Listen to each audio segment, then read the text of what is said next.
This is Focus on Africa. I'm Lukwesa, Burak. Your headlines. We're reporting on the desperate plight of hundreds of Ethiopian migrants who a human rights group say have been shot at and detained and are now stranded in the mountains between Yemen and Saudi Arabia. Somali special forces end a deadly Al-Shabaab attack on a hotel in Mogadishu. At least 17 people are killed, including 5 militants. Testing times. After months of disruption, secondary school pupils across West Africa get their education back on track. They get to sit their final exams. Also in the programme, had enough banana bread? Have your fill of home cooking under lockdown? Well, fans of African fine cuisine in the UK are in for a treat as the government gives a helping hand to eateries reopening. Being able to go out, being able to dress up for the first time and come in an environment where, we've got people who are just like us, here to enjoy the food and the atmosphere, so it's just amazing.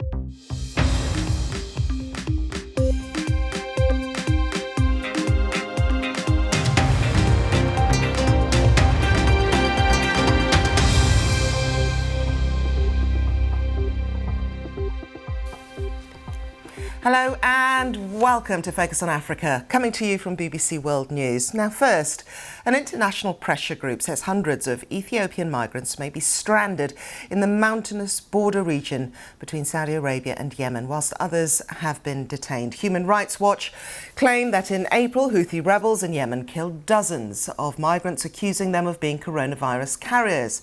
The survivors were told to leave Yemen immediately, forcing thousands across the border into Saudi Arabia, where border guards then fired on them, killing dozens more. Most of those left alive were taken to detention facilities in Saudi Arabia, but there are fears that others are unaccounted for. Now, some have been deported back to Ethiopia. There's been no comment from the Saudi authorities or Houthis. But here's the question. Why are so many migrants from Northern Africa in Yemen anyway? A country itself racked with civil war and a humanitarian disaster. Well, this is just one of the many routes that are used by African migrants looking to travel north to seek asylum. In brief, there are currently 4 main migratory routes into Europe from the continent. There are 3 corridors that lie across the Mediterranean Sea. Destination, Spain, Italy or Greece, with a range of North Africans departing mainly from Algeria, Morocco, Tunisia and Libya and Ethiopia. And then there's the Middle East corridor across the Red Sea or the Gulf of Aden, finally stepping foot in Yemen and onwards onto Europe. More than 100,000 Ethiopians, Somalis and other East Africans make this particular journey every year. That's according to the UN, but they're heading straight into a war zone. Let's discuss this further. Nadia Hardman is a refugee and migrant researcher for Human Rights Watch and joins me now from Athens. Lovely to have you with us here on Focus on Africa. First off, why are they heading into a war zone? I mean, it's a very good question, especially when most of us would think that it's widely known that Yemen is and has been engaged in an internal armed conflict for such a long time. But it is believed that up to half of Ethiopian migrants that make the journey, the very treacherous and dangerous journey into Yemen and then onto the destination countries, which are usually the Gulf or Saudi Arabia, that's where they want to get to for work, do not actually know that there is a war going on there. But they're pushed by economic reasons, human rights abuses in their own country, but really motivated by the economic opportunities in Saudi Arabia and the Gulf. Now, they're being scapegoated at the moment during this pandemic, but this is not the first time that we're hearing claims of such abuse. Just take us through the witness statements you're hearing. So, I mean, what we documented was this incident on the 16th of April. There may have been other incidents, but I only spoke to people that were rounded up in the thousands from northern Yemen, from a migrant settlement area where they congregate and stay until the moment where they can be either smuggled or make the journey across into Saudi Arabia. But on April the 16th, Houthi forces rounded them up brutally in the morning, gave them 2 hours to leave, screaming at them, calling them coronavirus carriers. And within a couple of hours started firing at them in the air and forcibly expelled them to the border with Saudi Arabia. Abuses, of course, have been documented in Yemen for many years, but this incident stands out in just the gravity of abuses meted out against the Ethiopian migrant population at such a large number. There were, we're talking about thousands. We can't get an adequate figure. We weren't able to verify through witness accounts, but there were pregnant women, children. I spoke to young girls. I spoke to one woman who was 6 months pregnant and with one child who was running for her life. And as they were brutally rounded up, shot at, saw their friends, family killed in this migrant settlement area, they were then pushed to the border with Saudi Arabia, where Saudi border guards fired at them. And more were shot and killed. And the allegations, the witness testimony I collected were that weapons such as mortar were fired at them, causing many people to die in a brutal fashion. And then they ran and hid in this mountainous area between the two countries. We don't know exactly where, but there are many points that you can hide. And eventually, the Saudi border guards let them into Saudi Arabia, but then detain them, and they have been arbitrarily detained in the most deplorable and squalid conditions detention centers in Saudi. We've seen some of these. I mean, we can see the pictures now. We've just put them up for our viewers. That mountainous area you're describing, it's been nicknamed by the migrants themselves as the slaughter valleys. Many of these pictures, I mean, these are just children. What should or could the international community be doing to try and make things stop? I mean, in order for us to understand and verify if anyone remains at the border, I managed to speak, very briefly with two migrants trapped. I don't know if they are still trapped right now. This was in July, in mid to late July. But the control of that area is either with the Saudis or with the Houthi forces that control that area of Sada Governorate in northern Yemen. So it really is up to them to allow access.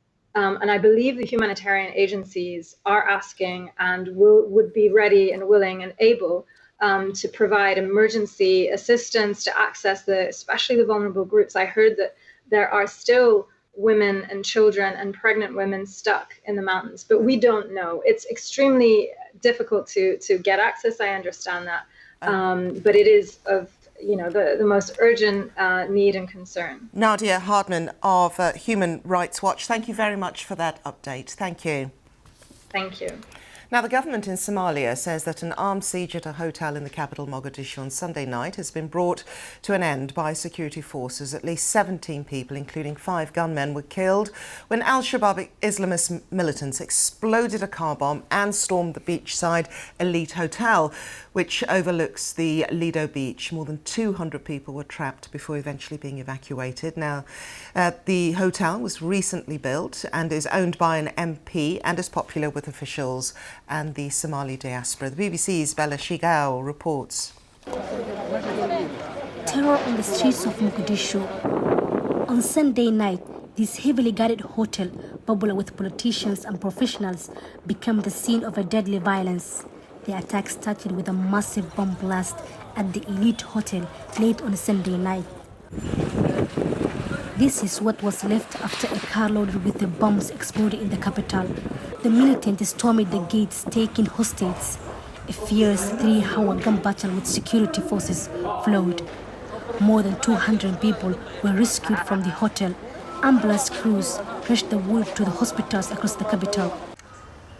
Eyewitness Muhammad Malimu says he is traumatized by the death of his friend. I lost a great friend who was sitting with me, and really it was a very painful situation. I did not sleep last night, and even I tried to sleep, but actually I couldn't. So I'm feeling actually very painful situation. My heart actually went down, and I couldn't imagine how things were when the attack was taking place yesterday. The Islamist militant group Al-Shabaab has claimed responsibility for the attack, saying their target was senior government officials. Over the last 2 months, the jihadist group appears to have stepped up its assaults on the capital, but Sunday's attack was one of the most devastating in recent months. But with multiple attacks in the most secure parts of the city in a space of 1 week, many residents are wondering what more can be done to keep them safe. Bella Shego, BBC News, Mogadishu.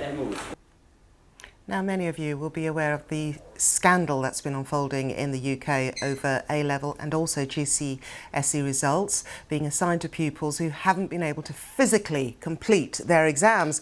Well, unlike them, secondary school students in a number of West African countries, including Nigeria, Ghana, Sierra Leone, Liberia and the Gambia, are being allowed to sit down to take their final exams. Nigeria, though, has by far the highest number of candidates, with more than 1.5 million students in more than 19,000 schools. But how prepared are they after months of disrupted learning and homeschooling? The BBC's Isha Khalid reports from the capital, Abuja. Anxious students. After nearly 5 months of disrupted learning due to the coronavirus lockdown, they are sitting their final exams. I'm kind of nervous since it's like external exams and all that. But with the preparation, I think we're going to be okay. Throughout the lockdown, even though I was a bit lazy, I found time to read and go through. I went through all my topics. I made sure that I read at least every day, and I'm ready for the exam. The West African Examination Council's exams are taking place across Nigeria, Sierra Leone, Liberia and the Gambia. But Nigeria has by far the highest number of candidates, more than 1.5 million across 19,000 schools. This test is crucial to get a place at university or a job. Schools were given just 2 weeks' notice that the exams were scheduled. Government should have opened the schools a month at least before the exams, so that the children will be well coached. But generally, the children should do well, because we've been in contact with them since the closure of schools through many social media platforms. But all those ones will not measure up to when they are physically with us. The lockdown has been a stressful time for many graduating students, including 16-year-old Glory Oladipo, who has found it hard to adjust to the new normal. Sometimes I sleep well, sometimes I don't. I dream about school, like having written our exams already, graduation, moving forward. But when you wake up the next morning, you find yourself on the same bed, repeating the activity of yesterday, the same day. Despite the secondary school final exams getting underway, universities and other tertiary institutions remain closed, creating concerns that next year's intake will be limited. Authorities say they are trying to adapt to the situation. So we can't allow the pandemic lock down the children or lock down their future.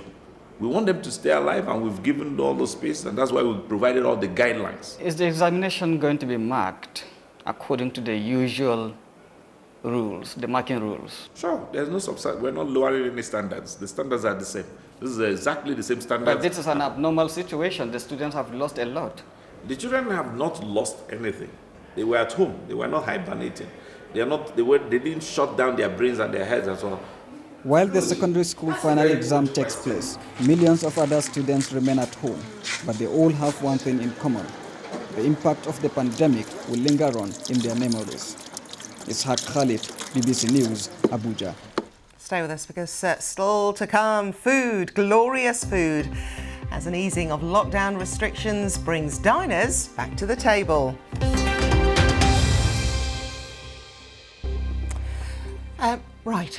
Our next story. Human rights groups have criticised the Ethiopian government for continuing to detain protesters, opposition leaders and journalists following the killing of a popular musician last month. At least 9,000 people have been arrested since the murder of Hachalu Hundessa, which sparked days of violent protests and the deaths of nearly 300 people. The report says some of those arrested haven't been accounted for, whilst hundreds more have had no formal charges brought against them. Among those detained is the Kenyan journalist Yasin Juma, despite courts ordering his release last week. The BBC's Emmanuel Igunza reports. Asha Mohammed hasn't heard from her husband Yasin Juma for over 6 weeks. He's being held in police custody since July. His arrest followed days of violent protests sparked by the murder of popular Oromo musician Hachalu Hundessa, who was shot by unknown assailants while driving in the capital. Police have continued to detain him despite court orders to release him on bail. We are all in shock, traumatized, we are terrified. We are afraid of everything. I don't know what they are up to. We fail to understand what their intentions towards him. Lawyers representing Juma have confirmed to the BBC that he's contracted COVID-19 while in detention. He's currently in isolation, but there's been little information on whether he's receiving medical care. Relatives and lawyers of those who have been released informed Human Rights Watch that there have been several cases of detainees and security guards falling ill with the virus. Juma's lawyers hope the court will uphold the ruling on his bail release. In cases of this kind, because of the vastness of the criminal investigation that's being conducted by the police, there might be some problems, but I hope that the court will give him justice. And he's not alone. Authorities say at least 9,000 people have been arrested during the unrest over the singer's killing. Hachalu was a vocal activist of the plight of the Oromo, who are the largest ethnic community in Ethiopia. He was seen by many as giving voice to their protests against political and economic marginalization. Those currently in detention include dozens of opposition members and journalists, some of whom are being held without charge. The danger here is that we have the sort of politicized prosecutions that occurred under the EPRDF government when the evidence presented against opposition leaders was quite weak and the laws were quite draconian, and so the prosecutions were perceived as highly political. And that's a danger here, but we have to wait and see how these trials unfold. Since coming to power 2 years ago, Prime Minister Abiy Ahmed has instituted wide-ranging political and economic reforms meant to democratize the country. But recent violence, protests and arrests have raised concerns for the future of Ethiopia. Emmanuel Igunza, BBC News. Now, the community of Amtwalume on KwaZulu-Natal's south coast in South Africa is in shock after police confirmed a suspect who was due to appear in court earlier this morning on charges of murder had killed himself in the holding cells after making a full confession. The bodies of 5 women were found between April and August on a local sugarcane farm. Our Southern Africa correspondent, Nomsa Masego, has the latest. There's a large group of people who have been standing outside the Mzumbe Magistrates Court hoping to get a glimpse of the suspects who have been arrested for the murders of 5 women who were found at a sugarcane field in the area. But news quickly spread that one of the suspects apparently killed himself inside police cells. And then we got news later on that the remaining suspect will now no longer be officially charged for the murders because of a lack of sufficient evidence against him. Of course, the community here is disappointed. They were expecting to catch a glimpse of the suspect or that he was going to be charged. Others, though, believe that the killings are the work of a serial killer and that that person is still on the loose. The police have not ruled out that possibility and investigations are still continuing. Community members here say they feel unsafe. Police Minister Bheki Cele addressed them earlier to update them on the case. And he pointed out two things, crime scene. And then today was going to come to point again.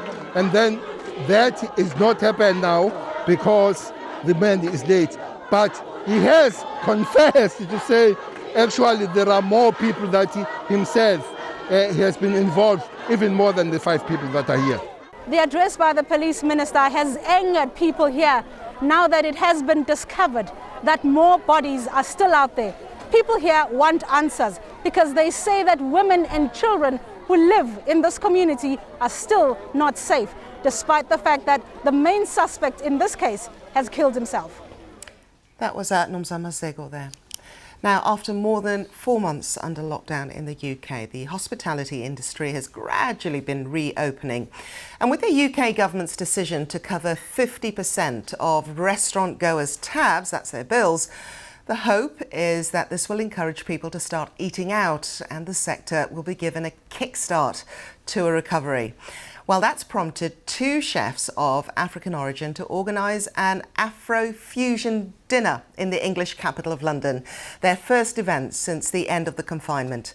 Pierre-Luc Roy reports, and let's hope his wife isn't watching. You'll see what I mean. After 3 months staying at home, bored with my wife cooking, but above all, bored with my own, the time has come for me to go and eat out. And what better than sampling African finest cuisine? Today on the menu we have a 5-course meal with an amuse-bouche, a starter composed of crab pie, and the main will be beef and some Haitian rice. For the dessert, what we have is the shortbread. Yeah. We got caramel, spicy pineapple. We got coconut sorbet and lime foam. Ethnic minorities, especially those of Afro descent, have paid a heavy price during the COVID-19 crisis. As evidence suggests, they are more likely to be infected with the coronavirus. But the crisis has also affected their finances.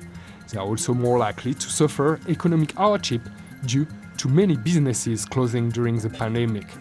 Many businesses are slowly reopening in the UK. Chef Paul is an entrepreneur. As a business, it was quite complicated because you don't have any help from the government, you don't have customers, and people don't want really to use your services. Thankfully, I can say that this crisis was, I had some opportunity. I had the chance to raise up my website, my food delivery website called Naili. So it was a good opportunity for me. Jeff Moose is an employee at PwC. Due to the lack of activity in the company, he has been furloughed. During the COVID, it was a very difficult moment because my salary was 80%. I was very struggled and I was be careful when I was going to buy it. The UK hospitality industry has been hit particularly hard by the COVID-19 crisis.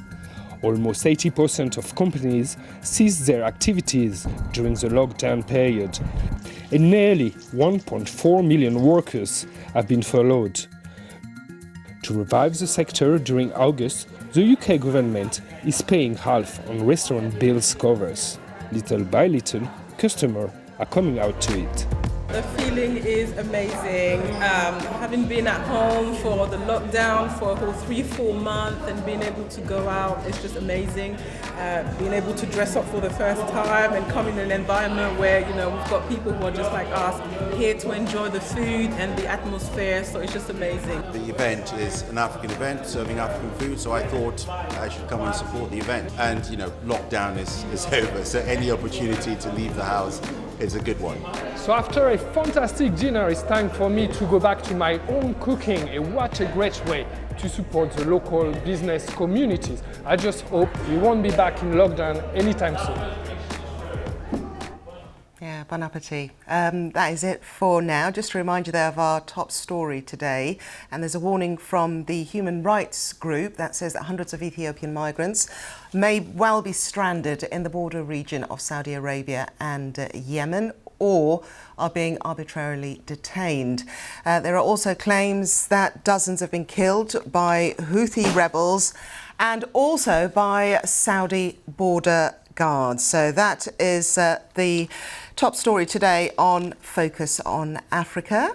Don't forget, you can get in touch with me on social media. I'm at Lukwesa Burak. From myself and all the team here at Focus on Africa, I shall see you tomorrow. But for now, goodbye.